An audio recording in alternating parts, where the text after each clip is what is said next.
A very warm welcome to all of you on this very amazing session on Shiksha. I'm Bhagyashree, your moderator for this session today. And of course, we know the topic. It's all about how do you choose between General MBA versus Specialized MBA. This session is all about counseling and proper career guidance. And firstly, before we start off, I'd like to welcome our eminent panelists today. So we have Dr. Sunitaa Tank. I'm sure a lot of you might know her before. You might have seen her pages. You might have visited her website. She's a master career coach. And I think she has been in the industry for so many years, counseling and guiding students in the very right way. But before I say anything, I would like to welcome ma'am. And I think she would be the best person to, tell about herself. Ma'am, thank you so much for taking out time for this webinar. Thank you so much, Bhagyashree, a wonderful moderator, I must say. I do thousands of sessions, but I think the crowd present here and people who will be listening to you must learn from you first the professionalism, to be on time, to be very effective in communication. And good evening, everybody. I'm Dr. Sunitaa Tank, and I'm mentor for career coaching for Niti Aayog Atal Innovation Mission. And I take trainings for training and placement officers in India. And in my career span of 22 years, I have placed, I think, more than 10 to 15,000 of students across industries, across functions, not just students, but I've done lateral, placements as well. And something very interesting, which I relate to my profile, is my PhD is into recruitment process outsourcing, which was one of the most difficult topic. But I was doing a lot of recruitment projects as business partner for a lot of corporate in India and MNCs. That time I opted for RPO. The term was not even known to people in 2011. So it's one of a very unique, but a very difficult topic to go ahead for universities and for colleges to see a topic like recruitment process outsourcing. But I'm here today and I welcome all the questions. You don't have to worry what kind of questions you are asking. The only request is that instead of using abbreviations, try to use full form of few things that will make your question more clear to me. And over to you, Bhagyashree. Thank you. Absolutely. Thank you, ma'am, for that lovely introduction that you given. And thank you for all that praises. I think, this appreciation and love that I receive helps us to, work better and, come up with these important sessions with everyone.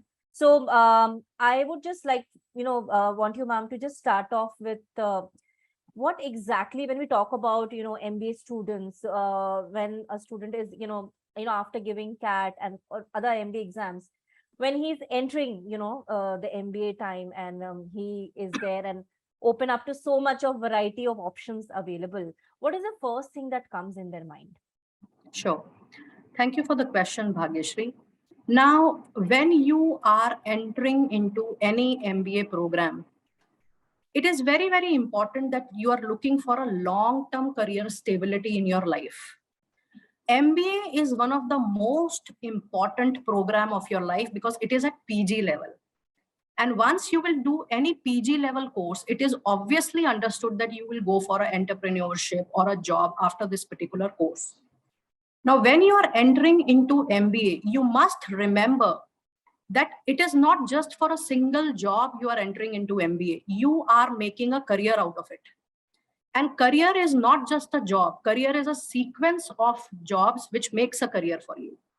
So while you are entering into MBA, you have to dedicate the kind of course you are doing, its implementation, its action, and its long-term vision for at least 5 to 7 years ahead, till the time you plan anything next on some very, very specific contemporary specialization. So when you are entering into MBA, please know that theory plus practical is very important at this level. You have to accompany each and every subject, each and every semester module with the practical internships, live projects while you are doing MBA. Because while you are appearing for the final interviews in the third semester, which is approximately in all over India region, you appear for campus placement immediately by your second semester. You should have good amount of quality, relevant, career-focused internships. So that you have to plan from day one. And you don't have to be very, very specific extremely specific about the functions. You need to explore. When you say MBA, MBA is a Master of Business Administration. Please remember, the course demands you to be proficient in each and every core business of an organization. So all the functions need to have a clear understanding, and you should have a glimpse of how each and every function works and how it is operated in the business for the business goal. That should be your aim while you are entering into MBA. Right. Thank you, ma'am, for that answer. And I hope all of you are getting the point, you're understanding the point that ma'am is sharing. Sure, I would request all of you. It's so good to see queries coming from all of you. I am going to take all your queries. Just don't worry, but I would request that if you can put your queries in the Q&A. Okay. Do not put the queries in the chat box. I would request just drop your queries in the Q&A, and trust me, I'm going to take up all your queries. This entire session is dedicated to your queries itself. Okay. Okay, ma'am, probably we can start off with some queries. I know they get very impatient when I'm not taking up their queries. So Irene has asked a question about her son, and she says that my son has not prepared for CAT. So in case he appears for the exam, does he stand any chance of getting a decent score? Thank you, Irene, for the question. And this is for all of you. See, for CAT, for MAT, or for any type of preparation, anything which is ad hoc or done in a very short span of time stands out with very less chances. Now, people who are preparing for MBA in general, and we all know that CAT is one of the most popular entrance exam in India, and it not only opens the door for IIMs, but almost top 10 colleges for MBA apart from even IIMs. The chances are good if your child is good in reasoning, logical, quantitative work, and verbal skills. Now that brings out your answer. If your child is good in all these 4 areas, the chances are very high of him getting a CAT score, good CAT score. Now, there are a lot of colleges which take CAT score from 90 to 100 percentile, but then there are lesser good colleges also who take students from 70 to 80 or 80 to 90. So if your child is good enough, I think any score between 70 to 80 will be able to fetch a good admission in at least top 20 to 25 colleges of India. Right. Thank you, ma'am. And I think, Irene, you got the answer for your son. So just don't worry. Okay. Coming to some more questions. If you can just change or rename yourself, I would love to have your lovely name. Right? Okay. So you wants to know CU and CGC, which college is best for MBA? So I understand CU as Chandigarh University. And what do you mean by CGU? You have to tell me that what is your meaning of CGU, because I'm understanding CU is Chandigarh University. It's a private university, but it is a state level university as well. There are a lot of programs. Chandigarh University and CGU University, as per my understanding, is a good college. But while you are preparing for Chandigarh University, there are many other parallel good colleges as well.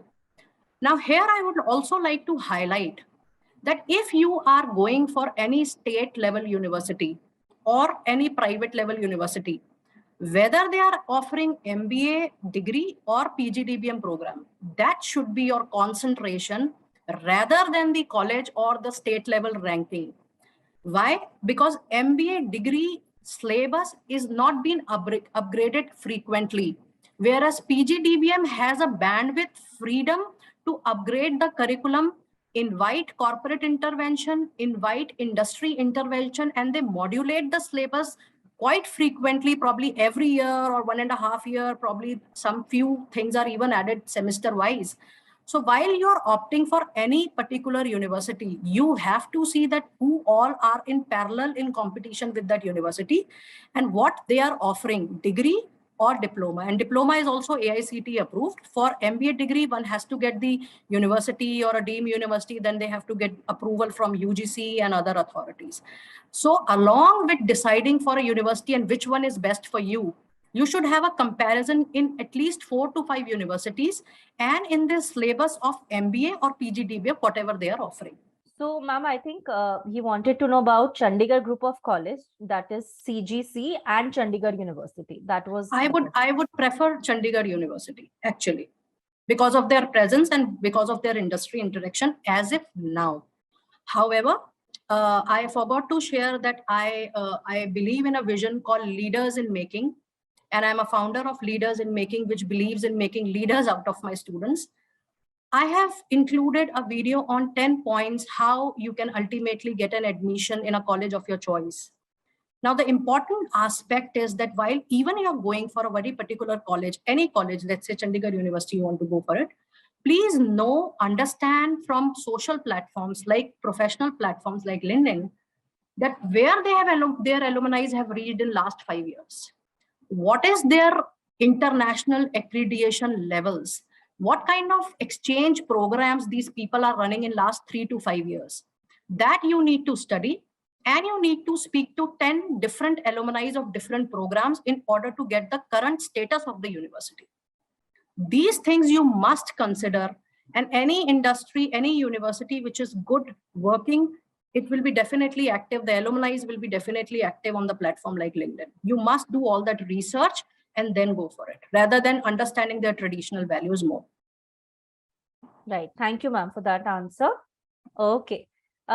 Picking up another question that I could see on the page is like what I would say, like they are confused between what do they understand by general MBA? What exactly is general MBA? And can general MBA graduate work in any industry? And another part that I could see to the same question is what should be done to become investment banker? So I think this question is coming from Chetan Kumar, and he probably is coming from, I think, an engineering background. So he has two questions: what exactly general MBA is, and can a general MBA graduate work in any industry? And what should be done to become investment banker? I am so happy that this question, this is one of the most important question of the topic, and I'm happy the boy has raised this question. And I will take my own time in explaining this question because this will cover your 50% of doubts. Now, when you think about going for MBA journal or MBA any specific course, especially investment banking, I'll come to that part later on. Now, before MBA, if you people are entering, I have already told you to work upon your internships project. There are almost 18 different specializations in which you can work for MBA course. But out of these 18 specializations, there are 7 to 8 specializations which are core. One must go for general MBA first. General MBA first year will talk about all the concepts which is needed for a business. It will talk about research, it will talk about HRM, it will talk about OB, organizational behavior, sales and marketing, financial accounting. It will prepare your base for first year, and a lot of you will find it as a revised syllabus from BBA, BCom, economic honors, because these functions, these core functions forms the base of any business. When you go in second year, you can opt for electives. Now, why I am telling you to opt for a general MBA first? Post-COVID, we have seen that there is a major change in the kind of recruitment happening.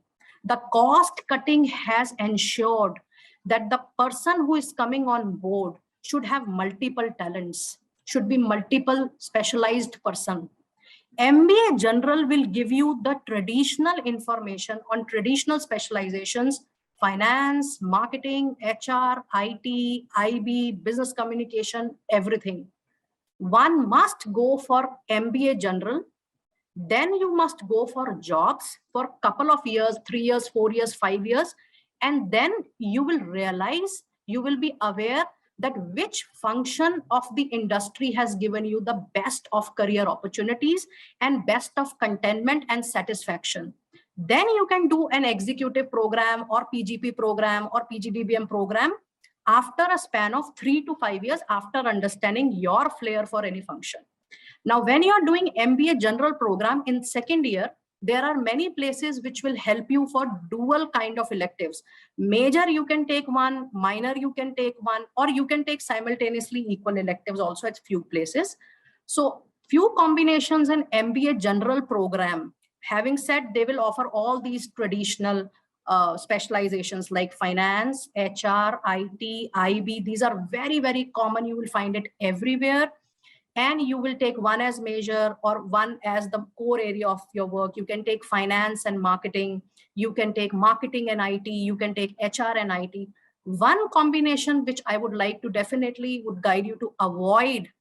In my career of 22 years, I have noticed that people taking finance and HR, they are highly getting, when they go into the market, the corporate gets confused that which core area they would like to go. Because IT or marketing, these two are two combinations which goes well with every kind of specialization. So you have to be very careful that the general MBA will give you a glimpse of all these functions, which is very important for you to go. And post MBA, you can definitely work on the specialization where you are interested.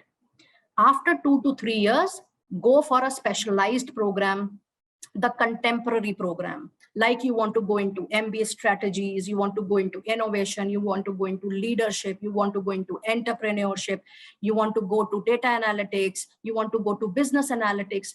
You have to see that now after working for industries and these core functions, which other core specialization I would like to be a master in rest of my career. Because by that time you have industry exposure, you have awareness of your own knowledge, you have learned from your own experience, the working experience of people. And by that time you will have an understanding of industry and how these functions are being utilized. Name a company which do not have finance, HR, IT, or IB. Every company has. You should be at least even in time of crisis, you should have one good degree, which is a general one, which summarizes to any kind of industry and major functions. And post few years of experience, just take 2 to 3 years of experience, do one more PG program. There are thousands of PG programs being offered by great institutions like IIM, MGI, 4, FMS, executive, part-time, weekend classes. Go for it and then decide your specialization. Right. I think a lot of you had the similar questions about like which are the popular specializations, and yes. I think this answer has already covered that question. So yeah. I think I've already marked you here, Sumaya and Tanushri. I think you all had the similar questions, so I think ma'am has already included that answer. Yes, okay. I would like to cover the second part now, investment banking. Now, while we are planning and thinking about investment banking, we should have the base for banking and insurance. We should have a base for finance. We should have base for accountancy. We should have base for statistics. My dear friends, if you are interested for core finance, banking, operational profile like investment, you should love all these terms which I have just suggested it to you right now. And you also need to be aware that investment banking is different from commercial banking and retail banking. Now, a lot of us has accounts in different banks. We mix investment banking with commercial banking and retail banking. Now, retail banking is the one where we have our accounts. It's a mass transaction people do. That is retail banking. We all our accounts, we have deposits there, we go for their every kind of transaction. Retail banking is the one which collects the money from people. The main corpus is from deposits from people like us. Having said that, investment banking is for government institution raising fund from them. It's a different concept altogether. And when you say that you have not done any certification in investment banking, you are not going to reach out to a core function in the industry for investment banking. And before you reach out to a core function, you should have an excellent flair of finance, accountancy, and statistics. And you should love working with numbers. If you love working with numbers, then only you can go for investment banking. Along with finance, you should have an excellent understanding of marketing. Because in India and outside India, there are thousands of companies which are offering investment banking. You should know how to handle a client. And client interaction is very, very important. You should be able to make a brand of that organization, that why a customer will approach you for investment banking and not any other brand, any other bank for that matter. So if you have flair for these two nuances, then only you should opt for investment banking. And for that, you should pick up relevant projects, live projects, summer placement projects, or small jobs in F&A function, finance and accounting operation functions of various banks, to reach to the final goal of investment banking, so that you understand the operations of a bank also. Yes. So I think that answers well for a lot of you who would be interested in knowing this and taking up, investment banking. Okay. Coming to some other queries that I could see here is another which is related to work experience. And I'm sure this would be quite a common question for amidst a lot of you. So this question is, should I do job first and gain some experience and then go for MBA? Or should I opt for MBA now and then go for job? And I'm sure, ma'am, that this type of question would be very common, like amidst all of them. It is mandatory to go for a job after doing your UG, because you will have a better understanding that how you have to implement those learning in your MBA, the case studies, the stimulation, the kind of projects which you will be doing after a job will be 100% different from the people who are doing straight from UG to PG kind of work. It is highly recommended that you work for 2 years minimum before going for any good MBA college. And people have myth and people have assumptions. I have done recruitment for 22 years. No company says that the eligibility should be maximum age 22 or 24. No. They have a salary bracket and they have a salary range and they have an age range also. If somebody for a same job role comes with an experience, and if one candidate is with 22 years of age or 24, let's say after completing the MBA program, or 23, and if somebody is coming with an experience at the age of 25, the company do not say that the age limit is 25. Having said that, few functions say that the age limit should be 28. In that regard, you enough have that kind of space and time to adjust to your age. But it is recommended that you go for the job first. And my suggestion at this point of time, while you are working after UG program, please start thinking about your specialization, start reading about various kind of specializations, courses. Then do not feel that for 2 years first I will do job and then I will think about a specialization. No, don't waste that particular 2 years of time. While you are out from UG, in fact, I always tell in all my sessions, which are even for UG students, the internships, the projects should be done with a frame of mind to the kind of specialization you intend to take. But you must do couple of projects for every specialization by MBA first year, so that by second year, you are 100% sure that which function is calling you from core of your heart. And then you don't waste your time after MBA completion, because I have seen a lot of people after MBA IT, they are not interested in IT and they have never done a project. They have never done a job. They have never done an internship. So your own internships from UG level till MBA first level, or even before MBA, while you are on job or you have done couple of projects, will tell you automatically that which specialization you want to go. And then you can always take advice from people, but your own inner calling will tell you that which specialization you really enjoy. So at least minimum 1 to maximum 2 years of experience is highly recommended for MBA. Right. Thank you, ma'am, for that answer. Okay, so I'm going to pick this next question, which I think is quite related to our session, like the difference between specialized and general MBA. Like we discussed what is general MBA and how do they go about it.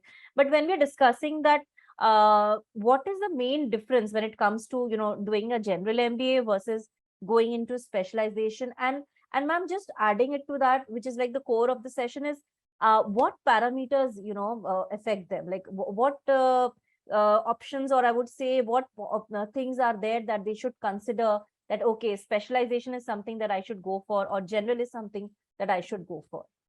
Okay, let me explain you this with an example. If you will do a general MBA with a second year specialization in finance, let's say, or if you will do something in, second year general MBA, HR. Now we are talking about general MBA with a specialization you are taking in finance or HR. On the other side, you are picking up, let's say, masters in financial course from Delhi University. MFC is a very popular course from Department of Financial Studies. Or you are taking MBA in HRM from XLRI, the top-notch college for HRM. The subjects here in MBA General will be limited, and it will be from the surface level to make you understand the core of that function. However, the specialized program will deal not only with a given subject in general MBA, but with 10 other topics, much into intense understanding and working for each and every subject in detail. Every subject, if you have 4 subjects in general MBA for finance, you will have 6 to 8 subjects in MFC course. You will have 8 to 10 more subjects in HRM for XLI HRM. And then for every subject in these specializations, you will have 1 project to submit. Whereas in MBA General, you will have only 1 project in total to submit. So the difference lies that here subjects are less and every subject is mainly covered at the overview or the surface level. Whereas when you devote 2 years for a specializations like this, you devote completely 2 years only on that specialization, working for more subjects in that specialization and making more projects, more case studies out of each and every subject. And you will be completely focused. Now, when you're talking about HRM, you might have a glimpse of marketing or any other topic, but just a glimpse, not. But when you're talking about complete HRM for 2 years or a PG program, it will be throughout HR, the industry interaction, the code, the network, everything will be that. So MBA General is an overview and specialized one is an intense understanding for complete 2 years on that particular specialization. So there is a major difference. So I think that very well answers the very basic question that was, for this session. Okay, coming to another question that I think a lot of you want to know is, ma'am, difference between MBA and PGDM. A lot of them have, put up this question that is it the same or there are some differences between the two, or the PGDM is a good one, or a generic, 2 years degree for MBA is a better option. So ma'am, what's your take on this? A very common question. I'll give you a difference wise so that you can understand. So here is the difference between MBA and PGDBM. MBA degree, only a university, first an institution should not be just an institution. Anybody offering an MBA degree cannot be an autonomous body. It has to be a university which is approved by UGC, number one, and other organizations like NAC, AICT and all. Whereas postgraduate program or postgraduate diploma management courses can be offered by private institutions which are autonomous body, which are approved by IMA or AICTE. One. Second, PGDBM is now equivalent to MBA since very, very long. MBA being a state level university or a government university, the curriculum is not revised every now and then. PGDBM curriculum is revised every year, minimum every year. The frequency of revision of syllabus in PGDBM is very high. In MBA, the industry connect, forget about few institutions like FMS or Delhi University. MBA degree program, since they are mostly affiliated to some other university or they live life primarily on a grant given by government, the resources are limited in MBA program, whereas PGDBM being run by private organizations or autonomous body, they use excellent amount of resources in the infrastructure, in the kind of accreditations, in the kind of sponsorship, in the kind of resources they are pouring in for students to get to connect to the corporate world and the world out there. Having said all these differences, you still have to be very careful that one, you are not trying any new institution for PGDBM. MBA, you can try from any university because it's a state level university approved. The government have already done all its homework before giving the university status. But in PGDBM, try avoiding the new institutions, and the old institutions must have the AICT proof, NAC proof, and their establishment is very well aware. When you will check on Google or when you will check on internet, the prime institution has already proved their worth. So the only thing is that you should be careful while going for a PGDBM that the private university should have a proper kind of autonomous status and should be authorized to give the PGDBM certificate, which is equivalent to the diploma is equivalent to MBA degree. Even IAM has, the bill is already passed for IAM in 2018 that they can call it now a degree also. So that's the major difference. And you know, the kind of placements you will see, apart from FMS, which is a very popular and a proven college in the world, you will find PGDBM are performing far more better in placements as compared to MBA colleges because of the affiliation, non-revision of syllabus, non-connection with, you know, or a frequent connection with industry people. The industry orientation is less in the degree programs, but it is very high in PGDBM program. In fact, the curriculum of PGDBM program is being defined in collaboration with the industry. So that's the beauty of PGDBM program. Okay. All right. So coming to the next question. Okay, I would pick up question from Rutik because he is very confused and he's asking that ma'am's answer would actually give me my way. So Sure. would definitely take up your question, Rutik. And I think another student has that same question that Rutik wants to know. Okay. So Rutik says that I'm preparing for IELTS right now, but I'm confused whether I should perceive my MBA from abroad or India. And he says that, ma'am, I'm a very average guy and therefore I lack a lot of confidence. Till the time you believe that you lack confidence, you will always lack it. So start believing today that you have it. I would like to share a very small example here. In 2011, there was a similar boy with similar statement. I requested him to write 100 times in a day that I am full of confidence. Please write it on daily basis for 100 times and see yourself after 30 days. Number one. Number two, there is a practical problem when you stay in India and you do MBA from abroad. You want to come back, you will find a difference in culture, you will find difference in industry culture, you will find different in salaries, job roles, hierarchy. If you are able to adjust, then you should do it from outside. And I always suggest that if you want to do it from abroad, then start looking for your placement then and there only. You can't compare the salary given to India region to people who are APAC. APAC means out of India.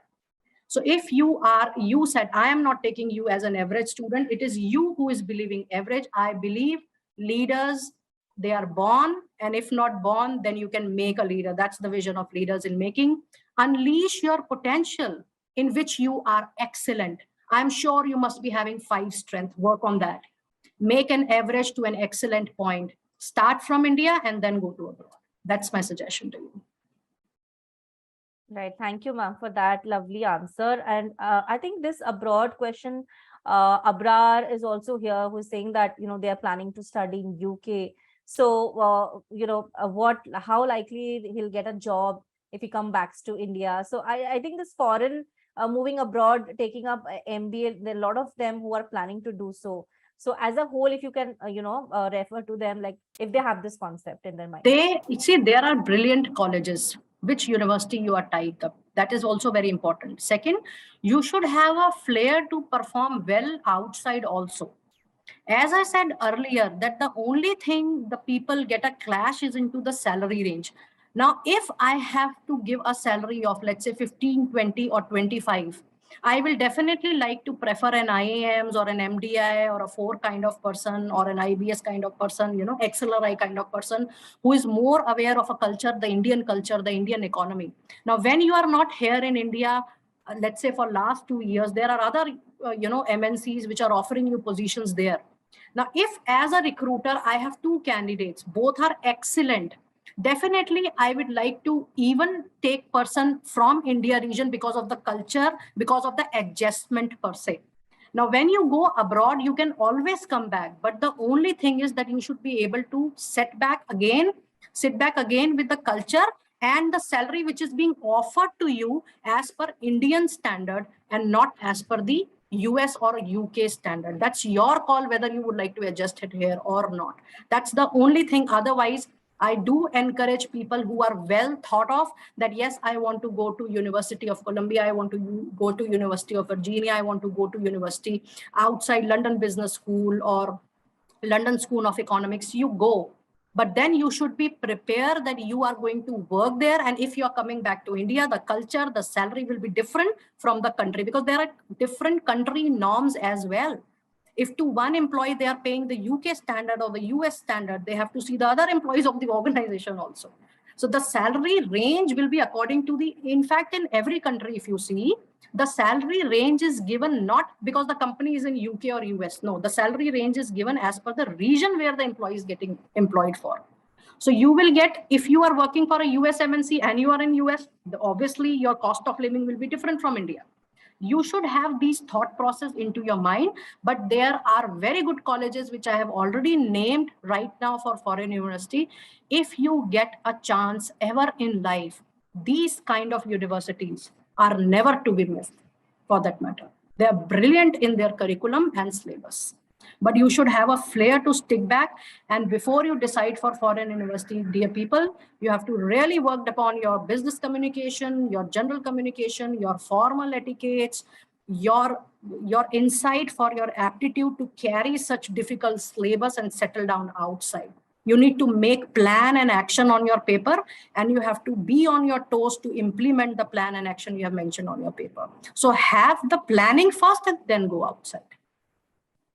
Thank you, ma'am, for that wonderful answer. I think a lot of you who are planning to move outside for MBA, this guidance will really help you. Okay.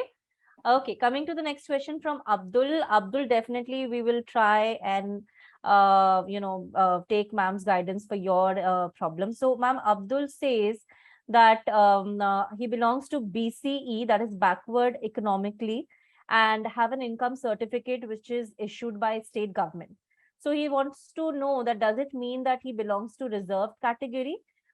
He does not have any EWS certificate from central government, and his caste isn't enlisted in the central list. So he is sitting for CAT 2022. So he needs some assistance on this. You can definitely sit, but I would like to tell you that only in government jobs they mention that there are reserved categories. But when you go in a private sector, you really don't have to worry about it. But you can definitely go ahead with CAT and there is nothing to worry about it. And there is nothing to think about it also in that intensity. That is my suggestion to you. Just don't worry about it. I would really request you to concentrate on your aptitude, on your subject knowledge and academics. That's the only thing needed for you to be successful. There are thousands of industries and companies who will love to welcome you as a candidate with strong academics. So don't worry about the categories of this. And CAT will have a small rule for this. It is there. You can definitely check it out. I have also read it. It's there. But then you should not worry about it actually while you're taking any admission in a college or you're going for any kind of placements anywhere in the world for that matter. Right. So Abdul, I think you've got a solution to your answer. So I think you can now leave the stress and work on your exams. Okay. Okay. Coming to another question from Vivek. Okay. So Vivek is in first year BBA and wants to know the most important parts that he should start to work on from now onwards. Okay. I would like to tell you that I am making BBA multiple videos this time. Today I was preparing on BBA scope and specialization and 10, and best jobs and high paying job in BBA. See, BBA is a preparatory course for MBA. Actually, you will learn all functions in BBA. You will learn finance, you will learn marketing, you will learn IT, you will learn entrepreneurship, you will learn MIS, you will learn accounting, you will learn everything in BBA. My suggestion to you is the day you have entered into BBA from first year end, start working on internships.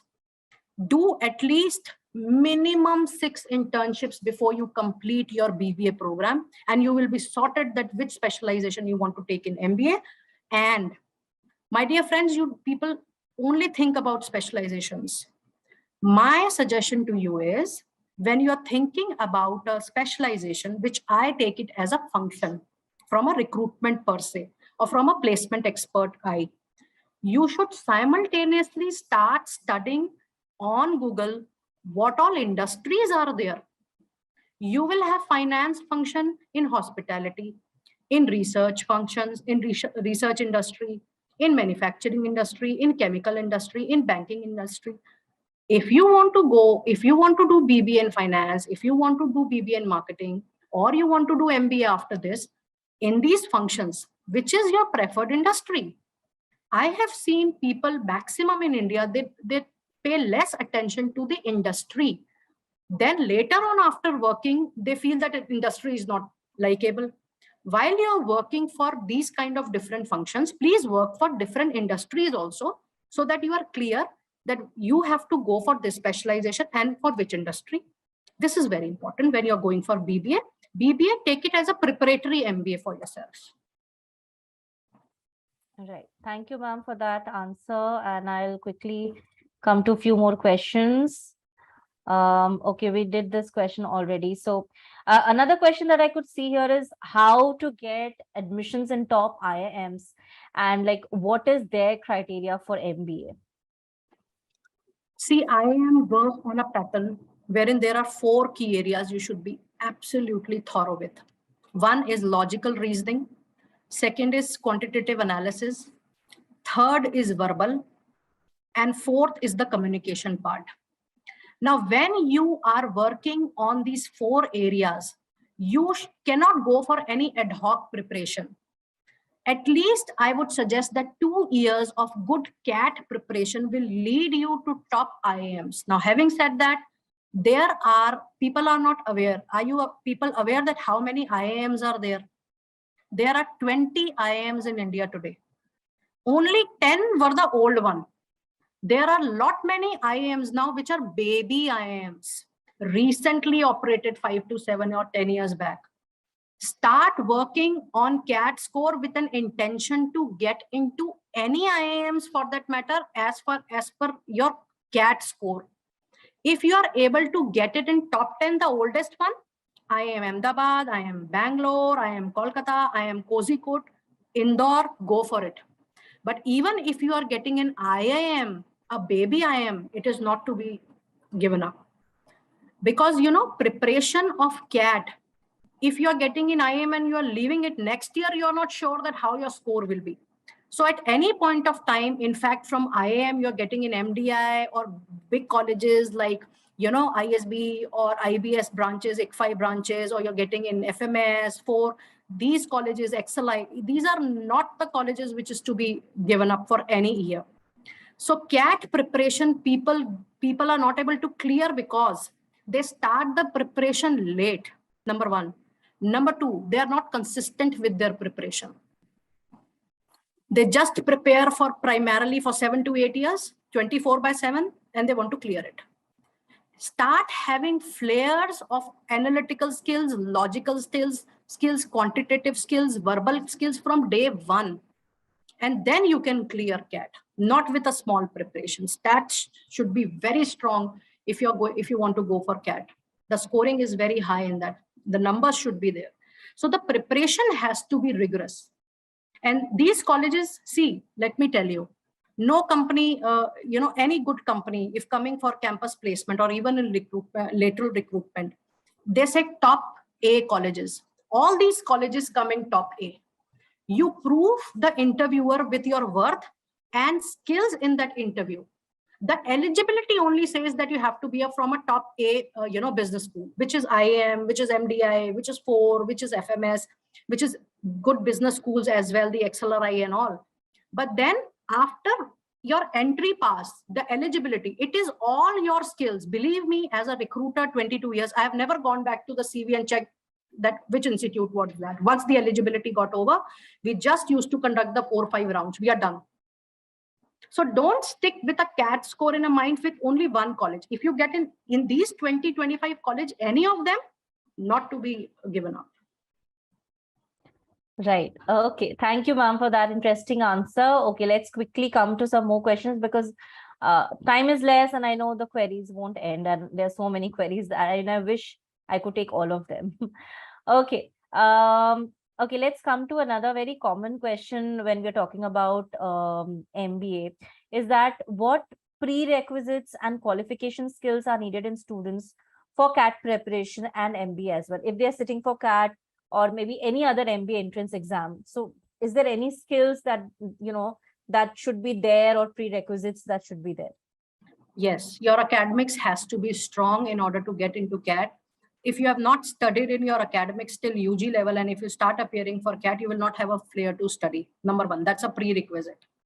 Second, start practicing along with CAT preparation. Start practicing your writing, written passages skills, articulating skills, analytical skills, and logical skills. These skills are must. And forget about HR or IT. You have to see that if you want to go for IT, you have to have that kind of flair for it. You have to have a flair for HR. Apart from these specific focus into your mind, you should be good with basic statistics, basic analytical skills, basic logical skills, basic writing skills. With these skills, you will be able to clear CAT with, people consider the score to be always between 90 to 100. I say any good percentage above 80 percentile, 200, because if you see the COVID time, if I would request all of you to see the scores of CAT and people and the admissions given by all IIMs and all these top-notch colleges in COVID time, they have even expected and accepted percentile of CAT from 82 to 85 to 80 because admissions hampered because of the chronic situation around. You never know when the policy change, you never know the admission process change, you never know the seats availability. So anything between 80 to 100 is a good score for CAT, provided you're working on these skills from long, not just for last 6 months and assuming that, oh, I'm very good in logical skills, I'm very good in analysis, I can definitely do the passages very well, I am very good in my verbal communication and articulation. The day I will sit for CAT, 1 month preparation I will do. This is not going to work at all, for sure. And we will sometime do something on how to appear for interviews also. But I would still like to cover a glimpse, a glimpse of it right here. Now, when you talk about scoring CAT, a lot of people are not able to clear in the interview, even after the excellent percentile between 95 to 100. Attitude really matters the most in the world today. How you deliver your content, how you deliver your knowledge, how you deliver your wisdom for any kind of work in life really matters in the eyes of the interviewer, in the panel which is sitting to choose the best crowd from CAT scores. Please think about it. It's a food for your thought. How you deliver with gratitude and grace. Sir, I did 2 years of work experience. I have done Amazon, I have done Google. Ask me what do you want to know. I will be able to give it the best. Be humble, show attitude, show grace while you're appearing for interview after CAT percentile. I have seen brilliant people, excellent CAT score, not making it to the interviews of IIMs or MBA or 4. That's the only lack area. And we'll cover it sometime in near future, maybe. That's a very long topic. Absolutely, ma'am. Thank you for that suggestion. And I'm sure they are very interested in getting into that also. Okay. Quickly picking up question from Abrar. Again, a very interesting question. Which MBA program is recession proof? See, I would say manufacturing, supply chain management had a hit in COVID. Actually, the units were shut. That is why, being from recruitment and being from education, I strongly feel that you must do a general MBA in these specialization first, so that even if there is a recession, you are able to go back to another core function. But I have seen people from manufacturing getting hampered a lot, supply chain, leadership kind of MBA. Absolutely, it was a toll, actually. But yes, specializations in MBA, IT, data analytics, business analytics, AI, it went up like anything, even today, because everything became online and a lot of solutions, everything. Even if you see post-COVID, during COVID, the demand for IT jobs were never like before. And this is going to be there. This is going to be there like this. But the units got shut. the manufacturing, the supply chain, the logistic, nothing was happening that time. So now the industry is changed after COVID, and it is going to be like that only. Right. Thank you, ma'am, for that answer. Quickly coming to the next question. Again, a very commonly asked questions here that if they are coming from a science background, how do they go about choosing their MBA specialization? That's a very important and an interesting question. While you're coming from science background, you have to first choose very clearly. Absolutely. If you are good with numbers, then only you should take finance. If you love sales, marketing, branding, promotions, you take marketing. If you love working with computers, programming, software, you must go to IT. If you love thinking about people, their growth, strategies for their improvement, for their learning, for their development, for the culture, you must go for HR. You have to be clear that out of these 4 functions or 5 functions, primarily, which flair you have. And I would prefer you to do multiple internships, one in finance, one in HR, one in IT. And then you can even, if you're from science background, you can even do MBA further in pharmaceuticals also. A lot of companies like WNS and research companies, they have separate wings for MBA candidates. They invite BSc science background students with MBA specializations, and they invite people to work on their core science projects or pharmaceuticals projects for that matter. Any pharmaceutical project in a company, the eligibility you will always find an MBA with BSc background. You can check it out on LinkedIn. You can check it out on Naukri.com. You can check it out at everywhere. And before I close down this particular answer, Shiksha is blessed to be a part of InfoEdge and Naukri again. Must see LinkedIn and Naukri for at least 3 hours from today if you're serious about your career. You will see the kind of industries upcoming, the job roles, the job titles, and the eligibility criteria. And from today, please take pictures and then print out of these job descriptions, companies and industry with the eligibility criteria, and mark these criteria, please, and then make up career plan so that you know the trend. But any pharmaceutical MBA job 100% needs science background. Otherwise, you cannot go for it, actually, because you don't have that base. Any commerce background student cannot come into a pharma.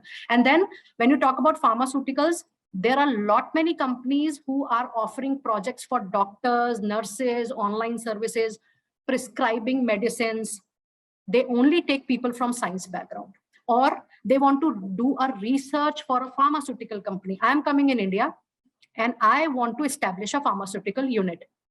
I will definitely hire research associate or research analyst, definitely with a science background person, because then only they will understand the terminology and the medical terms used into that project. I cannot take a general management or a general, finance guy or an HR guy or an IT guy into that. I have to take a science background person. So there are, post-COVID, the demand for science graduates has been increased tremendously. Right. Thank you, ma'am, for that answer. Okay, let's see how many questions we could take up. Quickly coming to this HRM question coming in from students. Ma'am, I want to do specialization on HRM. Should I go for MBA HRM or MBA General? And how should I prepare myself before entering the MBA program after giving CAT? If you are 100% sure, you must do MBA in HR only, because while Bhagyashree was telling your question, I'm sensing from your words, because she was exactly reading the question you have written. I have not read your questions directly, but then she was reading the way you have written. I can sense it, being a career coach, that you are very clear with HR. You must do MBA in HR, and you must do at least 6 to 8 internships. And you must target companies like Bain, which is 3rd largest in world for HR. You must target BCG, Boston Consulting. You must target, good recruitment process outsourcing giants like Manpower, Korn Ferry, Kelly. I'm not saying you enter into these firms from day one, once you join MBA or once you complete MBA. Your target for HR companies should be these, because their core business is HR and consultancy. And there is one more flaw with HR MBA people. They don't want to join a consultancy. The kind of exposure the consultancy is going to give you, no other industry can give you, because consultancy at one point of time work with number of industries, number of functions. Must go for it, but with a brand. And with your question, I'm very sure, see, if you can get Acceleri MBA people have made a mark of their worth in the industry. Any good top-notch HR, their maximum or more from this particular organization. But then they are good from SPGen, they are good from NIMS. Because I have dealt with so many HR in my life for 22 years, being from recruitments. These three institutions I have seen, the HR are beautiful. They know how to carry the function of human resource in an organization. And then when you're talking about HR, you must think about, HR for you is, for students, it is recruitment. We don't want to do recruitment. It is not recruitment. Recruitment is a part of human resource, people management, people culture, learning, development, understanding of salary, compensation, and recruitment. You cannot remove, you can't cut one part of the body and say, I want the rest of the part of the body. No, you have to be a holistic HR and a complete HR for at least 5 years or 7 years of your career after taking MBA HR. And that time you decide that finally which function of HR or which core function of HR I have to go further. That's the right approach, actually. Thank you, ma'am, for that answer. There is another question which is related to healthcare, since I could see Rucha also posting about healthcare specialization and the scope. So maybe we can pick up this question and another specified question that I'm going to take next. So we can start firstly, like, what about healthcare specialization for MBA, and what is the scope in that? MBA healthcare is very much in demand post-COVID, and it will always be there. You must go for MBA healthcare if you have flair for working with people and services which are related to healthcare. In my experience, I have seen people doing MBA in healthcare, they're not interested in healthcare. They are interested in the job title and only the salary. Healthcare demands more of humanity from you guys when you take MBA healthcare, but it has a brilliant scope.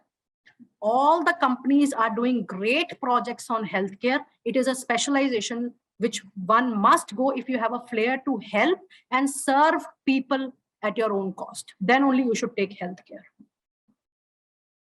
Thank you, ma'am, for that answer. And quickly, I'll come to another question that I could see here from Kuldeep.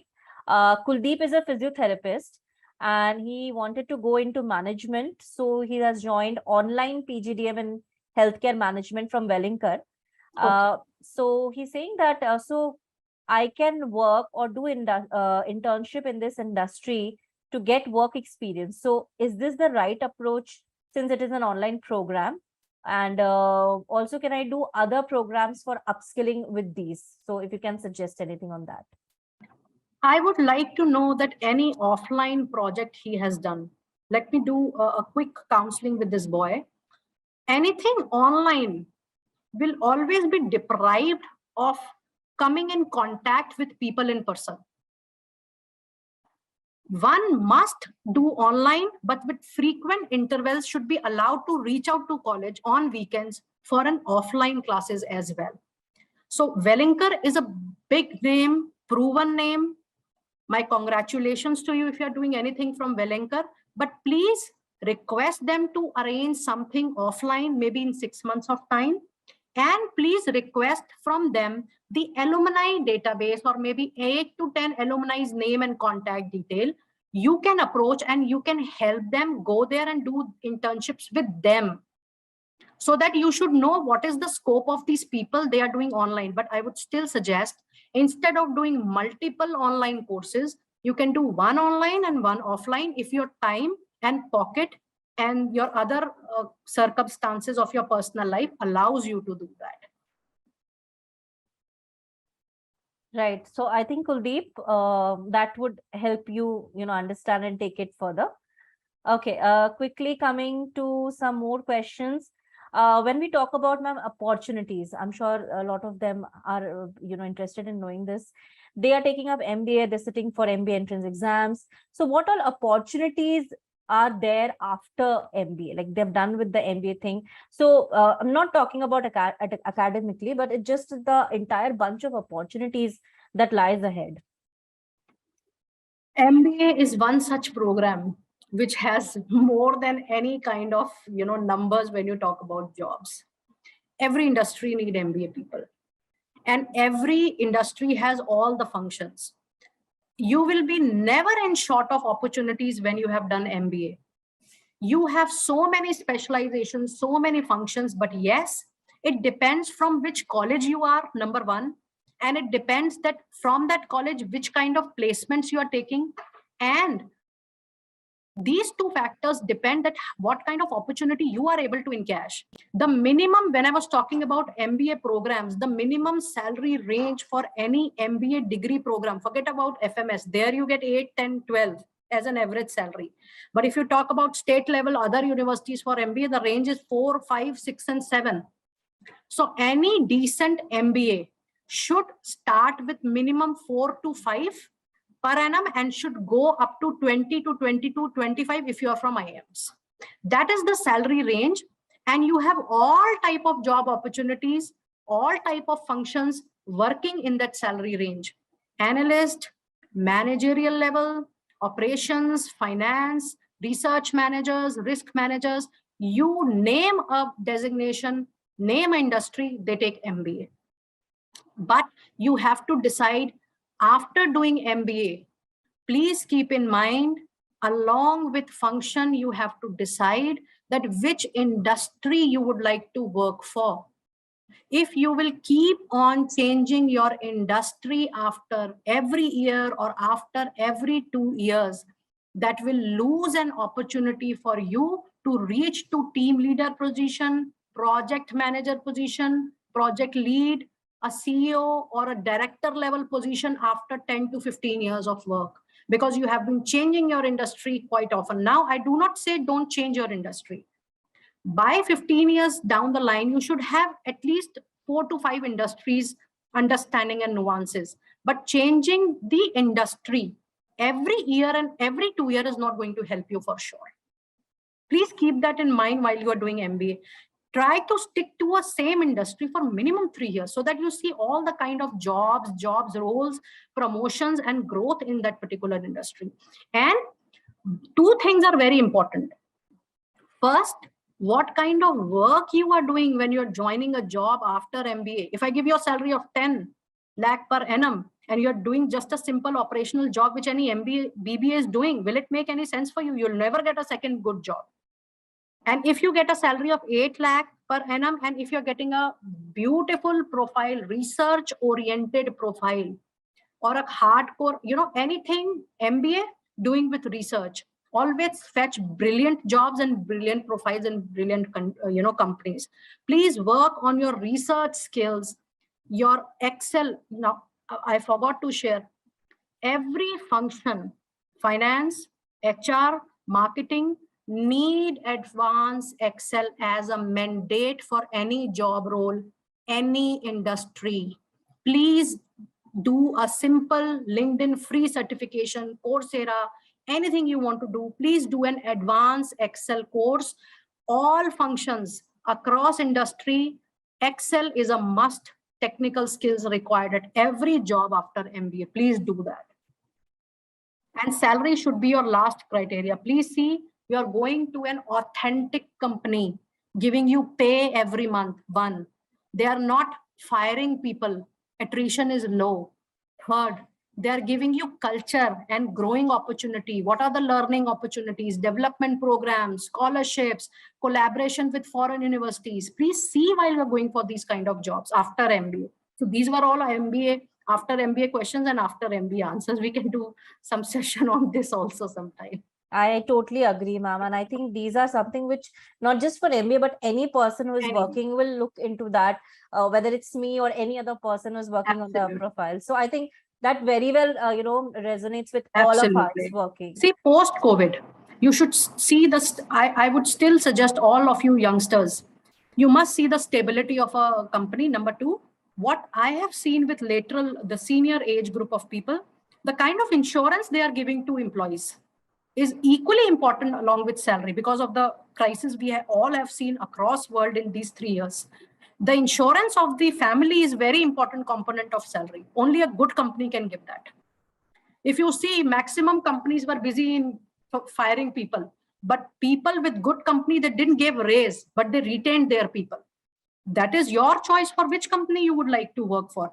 Higher salary, attrition, or reasonable salary with great stability and security to you and your family. Choice is yours. Absolutely. I 100% agree to this factor. Okay, meanwhile, we'll quickly launch the poll, the feedback session poll.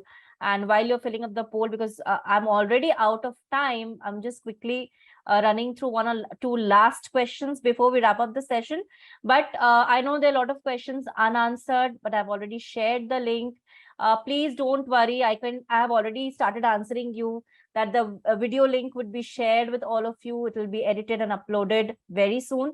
You can watch the entire video on YouTube and on Shiksha's website also. Okay. For any further notifications, I've already shared the LinkedIn profile. Some of you wanted to connect to ma'am. I have shared her LinkedIn profile as well. Okay. Just reach out to her on LinkedIn. She is there for any kind of guidance and she can guide you further what all help you need or career guidance you need about what all sessions she is doing. So you can always reach out to her. Okay. So just go through them, and for any further notifications, any further webinars that we are holding, LinkedIn profile is there. We are there on Facebook, Instagram, Twitter, everywhere. Okay. Yes, definitely. I'll have more sessions. I have already started getting that feedback, ma'am. They've already started pouring in messages that please have more sessions with Sunitaa, ma'am. Please conduct more sessions. No, I will. welcome. And along with Shiksha, I never got time because of my commitments in my professional life. But recently, on students' request, I've started contributing on my YouTube channel, Leaders in Making. I wish I can pour more videos there, but you can definitely go and visit the channel if I'm contributing anything there. It's very much there, and our website is also there, leadersinmaking.com. And my LinkedIn profile is by my name, Dr. Sunitaa Tank. And you can reach out to me from any of these resources. Yes, I think I've already started sharing. So you just need to connect with her once, and I'm sure that you'll get answers to your problem. I'm sharing it again if some of you have missed it. So this is the profile for Sunitaa ma'am. You can always reach out to her there, right? So please, yes, thank you, Irene. These feedback really makes me happy when I see that the effort given is fulfilled. The 60 minutes, whether it's updue a bit, but I think that fulfills your thing. But yes, I am sorry, couldn't take all your questions, but the link that I've shared for all of you, please post your queries there. Okay, ma'am has already started answering there. So please make good use of this platform, and I will be coming up with more sessions with ma'am. I'll be discussing and getting hold of more topics, what all we can do for all of you. So probably we'll do that. So while you're filling up form, I'm just quickly picking up one or two last questions. Amit has a very common question that when you decide on college parameters, when you talk about good colleges selection for MBA, what are those parameters? See, people I'll cover the good points academic wise here. First, I would like to highlight a point which I feel is very, very important. People talk about faculty should be good, faculty should be stable. Please see the faculty profile. Do they have corporate interventions? Do they have corporate exposure? For me, what you're teaching should be implemented by you. For me, that is a good faculty. So the first parameter of choosing an institute on the basis of a faculty is to see the background, their PhD areas, and their corporate intervention and exposure. Point number two, the stability is very important. But what kind of quality alumni they have produced in that duration? should have a presence on LinkedIn or global platforms. If they have not reached to the national level or global platforms, there is something lacking in the theory part of the institution. Third, what kind of industrial and international accreditation these people have, the exchange programs. Fourth, when you talk about infrastructure, thousands of students talk about infrastructure was good, building was good, lab was there. Inside that building, do they have resources for research? Do they have top-notch journals? Do they have Wi-Fi facilities and online stuff for students? For me, that is an infrastructure. If a building is there, does not have a good connections, lot of colleges do not have good connections inside, the Wi-Fi and everything. The labs are not upgraded with the latest software. The library do not have the latest research journals subscription. What will you do with that building? So for me, the infrastructure is not the physical, but these resources. And the most important point, how much the institution, college, university, or a campus is focusing equally on the attitude building along with the theory and practical. A career can only become a successful career if you are able to deliver what you have learned. Are they grooming the soft area? Are they grooming the attitude for you to deliver the best in the form of high-level case studies, simulations, and the delivery, the role plays? For me, that is a good college. So please check it out, all these points: the faculty, the background, alumni, the current standing, infrastructure, the internal resource. Please check out all these things, and the placement support in terms of bringing the companies to the college. A college can never guarantee a placement. I have been into campus placements for 22 years. My job is to bring the company. My job is not to give you the offer letter with so much salary. You have to get it. You have to grab it. Are you working on yourself with the faculty in grooming your profile? How you're building your profile? By winning competitions only, or by doing the live work in the industry? You have to concentrate on these things. What kind of support the college, campus, or university is giving you in bringing those companies to the campus? That should be your only concern. But no, students say highest package was there. How many students got selected in the highest package? Those students worked on their profile individually. That is why they got that profile. I have seen excellent company visiting my campus for 15 to 20 lakhs. They selected none because student was not prepared. So purpose of the college placement cell or corporate cell is to bring the company. Selection is your area, not the area of college. You should see all these parameters in short. Ma'am, thank you. I mean, this was an amazing session. I can figure it out from their responses. A lot of them have already posted questions on that link for you, because we could not take up all their queries. So they are written that we have already posted queries and would request ma'am to please provide an answer. So I think ma'am will do it definitely, but please allow some time so that she can answer. Okay. I have mentioned leaders in making channel now. I am, I will, whenever they will put a query there, I will make a video of it so that people across India region, I'm sure you have people from across India region, and we will plan how soon we can plan another session with Bhagyashree. Definitely. But before we end up with the session, all of you present here with this kind of generation, I think the kind of commitment, professional approach, and the kind of respect the moderator has shown towards an expert's profile is very important. Very important how you approach an expert of a particular field. You cannot demand for their time. You can request for their time. I think this is something the youngsters need to develop, and I'm so happy to see in today's moderators. Thank you so much, ma'am. And I so appreciate for your kind words. And a lot of you had queries about MBA colleges. So I have shared that link. just go to this link and you'll find all the information regarding, because it's very difficult for us to answer individually for colleges. So please make good use of this platform and you'll find all the college listings out there. A lot of you had different queries for colleges from different regions. So you understand that it makes it very difficult to answer each and every individual regional questions. So please put up your queries here, and up to this page, you'll find the related comparisons where you can get answered student review as well. Okay. So I think we'll have to wrap up. You're already up on time for 15 minutes, but thank you, ma'am, for being so patiently, answering all the queries. And I think whatever questions we can, you did answer so very well. And the students are very content, and definitely we are looking ahead for more sessions with you. Sure. But let me tell you, shiksha.com is a brilliant website. Brilliant. They have not left even a single topic to be covered by any website. I mean, they have, if you really want to make a career, you must read shiksha.com blogs. Let me tell you very frankly, beautiful site they have.